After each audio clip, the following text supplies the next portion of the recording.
నిర్మల్ సభలో రాహుల్ గాంధీ చేసిన వ్యాఖ్యలు ఖండిస్తున్నామన్నారు ఎమ్మెల్యే హరీష్ రావు. 6 గ్యారంటీల అమలు విషయంలో రాహుల్ గాంధీ పచ్చి అబద్దాలు మాట్లాడారని హరీష్ రావు విమర్శించారు. మహిళలకు 2500 వేస్తున్నామని నిర్మల్ సభలో రాహుల్ గాంధీ చెప్పడం విడ్డూరంగా ఉందని అన్నారు. అసలు అమలు కాని హామీని రాహుల్ గాంధీ ఇచ్చామని చెప్పడం ఏంటో అని ఫైర్ అయ్యారు. ఇక 6 గ్యారంటీలపై కాంగ్రెస్ ప్రభుత్వం వెంటనే శ్వేతపత్రం విడుదల చేయాలని డిమాండ్ చేశారు.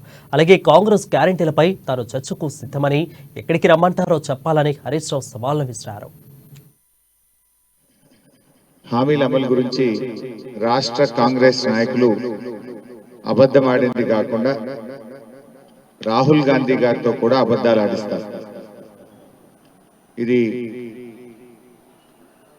చాలా తీవ్రమైనటువంటి విషయం. కాంగ్రెస్ పార్టీ ఇచ్చిన హామీలన్నీ కూడా తెలంగాణలో అమలు చేస్తున్నామని ఈరోజు ఆదిలాబాద్ సభలో రాహుల్ గాంధీ గారు చెప్పిన విషయాన్ని నేను తీవ్రంగా ఖండిస్తా ఉన్నా. ఏ హామీలు అమలు చేశారో, ఏ హామీలు అమలు చేయలేదో శ్వేతపత్రాన్ని విడుదల చేయాలని చెప్పి కూడా డిమాండ్ చేస్తా ఉన్నాం. రేవంత్ రెడ్డి గారే అబద్ధాలకు బ్రాండ్ అంబాసిడర్ అంటే రాహుల్ గాంధీ గారు అంతకంటే అబద్ధాల కోరని ఇవాళ నిర్మల్ సభలో రుజువైంది. ఆయన రాహుల్ గాంధీ కాదు, రాంగ్ గాంధీ.